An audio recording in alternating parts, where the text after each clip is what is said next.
Gamers, Matt Lim Gear with your gamer goggles, gamer-goggles.com, and this is Roleplay Ramblings, the show where I kind of half-coherently speak about role-playing issues. And lately I've been talking about GMs and how they can do things to improve their game. Today we're going to talk about something that I have found very, very frustrating in the past, and that's my villain dying too soon. Is it okay?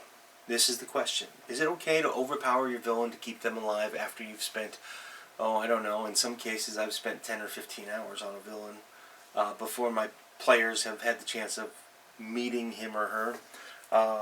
I remember one instance where my players came in and, I felt cheated as the GM, which I think in most cases that we're going to talk about today is the exact opposite of what is going to happen. And I made my character run. What had happened is I made a group of trolls that were kind of the ultimate bad guy in this particular part of the story. So in some ways I could have just let them die off, but my players came in and they just obliterated these trolls. They came in, they used player knowledge like you wouldn't believe. You need to do fire, and I'm like, we're talking at this point in time, these players had never, well, the players had, but the characters had never gone and done anything with trolls. There were no knowledge checks rolled or anything of that nature as to what fire can do to a troll and whatnot. It just kind of happened, and that was bad GMing on my part. In a sense, it was largely because I kind of thought that my trolls were going to do better than they did. But my players just rolled like natural 20 after natural 20 in this D&D 3.5 game. And it's just like, oh my gosh, these trolls aren't going to last. So I quickly made an escape for one of the trolls so that troll can later come back and be a little bit more iconic. And I didn't know it at the time, but that was really a good thing that I did it that way. My players didn't feel cheated because they managed to destroy two of the three trolls. And I didn't feel cheated as a GM because I gave something for that troll to come back. The incident made my troll much eviler than they were going to be. Well, than she. It was actually the she that the female troll got away. The two brothers died, and she became very bitter and rather iconic in that whole area. And then many levels later, the party came back and they actually had to deal with her. And by that point in time, I had done things to make her much more interesting.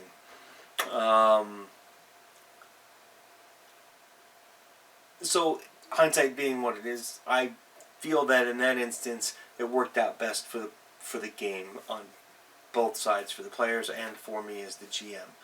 Now, there was another instance where I was being a GM, and it was the first time I had ever put my players, I had ever put any players up against demons. And I created my own demon, which I wanted to do because it was something that I hadn't done before. And I just wanted to do it. And well, it turns out that I wasn't as good at creating demons as I thought I was. They came in, the paladin came in and used his two-handed sword and did something like 40 or 50 hit points of damage on one hit. I don't remember all the logistics of how everything happened, but basically combat was 2.5, 3 rounds, and this guy was about to die. He was down to like 2 hit points. And I was just like, oh man, I gotta do something. So I played it up that he did some kind of ritual, well, not really a ritual, but he cast some kind of a spell or in tandem with using a magic item, and he summoned a whole bunch of minion demons, and they came running in so that the villain, in this instance I didn't make the villain run away, I actually kept him there, and he did battle. He effectively regenerated. He didn't heal, he regenerated, and he used things. I really kind of cheated a lot in this instance. I even gave him like potions of healing and things of that nature that he didn't really have on his person. I really kind of felt looking back on it, that my players felt cheated when I did that. So it's something that you have to be very careful with. I think if you would have, I would have had a backup plan for the minions to be there, and my players didn't realize that I was doing it on the spur of the moment, I think it would have went much smoother. So I think the moral of that portion of my story is always have a backup plan for your villain if you want your villain to survive. And do it in such a way that your players, one, won't suspect you're cheating, and two, they don't feel cheated. Another instance I did was same kind of situation. This was actually a character. It was an evil cleric. And the cleric was battling, and he wasn't rolling so well. I wasn't doing so well as a GM rolling. I rolled a lot of ones. And I use an old rule from back when I started playing the game with my brothers. And again, this was a Dungeons and Dragons story. So my player rolled a d4 for me, and he ended up dropping his weapon because with the open rule on, you set it up at the beginning of the game, and you roll a d4, and either something really spectacular happens, nothing happens, or you kind of like fumble. So what I did is I gave the evil cleric, and this is something a cleric can easily do, they can pray, but I gave the cleric the ability to pray while he was in combat. He took that round and said a prayer, and his deity came down and touched him, basically allowing him to escape. And I had a wide age group of players in that particular adventure. I think the youngest was 8. And the younger players, I kind of felt were pretty upset that they didn't get to bash the cleric in.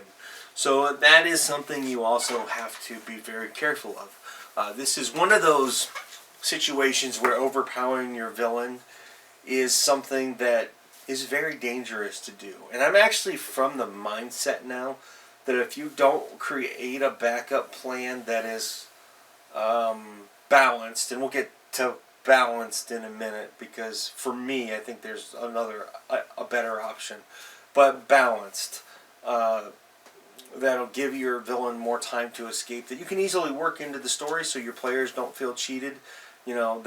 That motif of, man, he got away again type of thing that they do in TV and books, where you were there, you saw the villain, and he just barely got away until that final epic battle. You can play that up. It can get old, but you can play that up, and you can do that very successfully. Now, the problem I have with everything that I've just talked about is it's very easy to cheat your players by doing any of these things. And if you cheat your players, disappointment can set in. And if disappointments can set in, then they may or may not want to play anymore.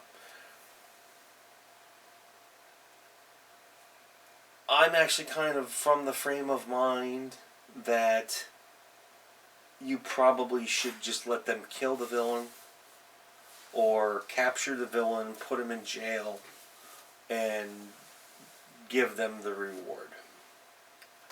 In either case, if you overpower your villain or not, and they have effectively defeated the villain because they forced the villain to run away or escape, they should still be rewarded. So don't make that mistake. Reward them for what they have managed to accomplish. If the villain escapes, they still won. Don't hide the treasure or the rewards. That was the first thing I learned. Now, some of the other things I learned are really more about your approach to this kind of matter. There's 2 techniques that I have discovered that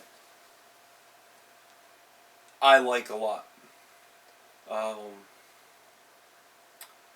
The first one that I'm going to talk about is actually not so much about overpowering the villain, but your approach to what a villain is in the game. And in some ways, maybe we can have a totally different discussion about this. But I have a friend who's a GM, and he's GMing our Eberron campaign right now, and he's been GMing. And I know you guys have heard this before, but I tell you what, this is one of the best campaigns I've ever played in, and it's not so much because the same villain is. Well, it's not even so much that it's the same campaign because it's been several campaigns. We have been tracking the same bad guy through different player characters for nearly 10 years now. The villain is so iconic that he is represented in every single storyline that we have done in Eberron. It's great. Make the villain so big and so overpowered that he's untouchable. He's got his hands in just about everything. And then all you do is encounter his little bad guys. At some point in time, somebody somewhere is going to have to face this guy. So don't overpower your villain so much that he's such a legend that he gets ingrained into the storyline and can't be touched and he becomes a deity. That would be the drawback to that. But it's a great technique. And you can make the villain to be pretty much whatever you want. The villain can evolve to fit your storylines as they grow. And it never has to die. Never has to enter combat. Which has been a lot of fun. I actually think part of the fun part for me with that is separating my player knowledge from game campaign to campaign, as it is to try and figure out the new plot that has been unveiled. The other thing is to actually overpower your villain. And I mean really, really overpower your villain. And there's two good examples here. So we got this party of first level characters going off on this adventure to be great heroes, right? First level, they don't know anything. I mean, when you compare it to the world, they really don't know anything. And then you've got like this epic level character who is your major villain. And so clearly, if the epic level character encounters these little first level peons, they're all going to die, right? Well, clearly at first level you're not going to want them to. But you have an idea of what your character is capable of. So maybe they meet your evil villain around 11th or 12th level. You have still one character that's several levels higher that you can tone down. He doesn't have to do everything. And one of the easiest examples to give you for this is you have a party of 7th level characters that were seeking a dragon, and you created this dragon as an integral part of your story. So when you first created your story, you made him the largest level dragon you can make him. So he's like, well, let's just say he's gargantuan. Or no, let's just say he's ancient. Which you might have a problem with the size. But if you're playing D&D and these players come up against this thing, clearly, if you play it strictly by the rules, they're going to die. There's just no hope for them. One belch of fire and they're probably all dead. But where I'm going with this is you can tone down a dragon pretty easily. You might not change his size because you said he was ancient, or you could play it up that the storyline made it ancient. But he doesn't have to use his breath weapon as many times as he can, or she can. The dragon can make less attacks to go easier on the party. There's a lot of things you can do that still fit in your story to make your characters, your players' characters, feel heroic and not cheated by overpowering your villain. The other advantage to creating a villain that's super, super overpowered is, well, this is kind of a risky one, but you have a good template for when you kind of want your characters to meet up with them. The hard part is if you don't have some kind of interaction with the party and the villain at different parts in time with the storyline, is maybe knowing what the villain is really capable of against 4 or 5 people. I think the biggest thing with overpowering a villain is that you have to be able to play your villain up in such a way, no matter what action your villain takes, it's about whether or not your players are properly rewarded. I think if you overpower a villain, your villain really isn't the victor of the story. You're overpowering your villain so that the villain survives. Because at least my perspective as a GM is, I don't play Dungeons and Dragons or Pathfinder or Rifts to kill my players. I play them to tell a great story. And if I kill my players, it's because my players have come to me and said, hey, it's time to retire my character and I want to go out and blaze with glory. Or all players are kind of in agreement that the story needs to be ended and they want to do it this way. I don't sit there and do what my brothers did when I first started playing with like the Temple of Elemental Evil and say, okay, make another character. You just died because the Juggernaut ran over you. Okay, make another character. I remember playing the Temple of Elemental Evil probably around 1986 or 7, and I came prepared to the weekend with 125 player characters, and not one of them made it to 4th level in a weekend. Not one of them. And they did all die. I had a blast. But not all players are going to have a blast dying 125 times in 72 hours. Temple of Elemental Evil is ridiculously difficult. But my brothers could have easily toned it down. They could have made the encounters not happen. They could have cut the hit points of the monsters in half. They could have cut the damage in half. It was a very different game too. I mean, when you died, you died. There's nothing you could do. You made decisions and you lived up to them. I think that role-playing has evolved a lot more into storytelling than just playing with the rigid sense of the rules. You need rules because rules are the structure that hold up your story. But I think if as a GM you're going out to kill player characters,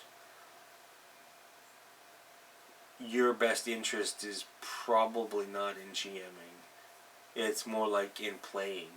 And I don't know if that's a slap to some people or not, but it really isn't. I mean, it's not conducive to a good environment. And I think that's part of what role-playing is. Role-playing is largely about the community. So, overpowering villains is acceptable if you don't overpower the villain for the villain to win. You overpower the villain to keep the story alive. And by keeping the story alive, you have not only rewarded your players, but you ensure some kind of reward for the characters. Thanks for watching. Have a good day. It's Matt Lemke with Two Gamer Goggles, gamer-goggles.com, and this has been another Roleplay Ramblings. Check out my Kickstarter. It's going to be live soon. Yeah, I don't have a link yet because I haven't typed it up. But anyway, have a good day.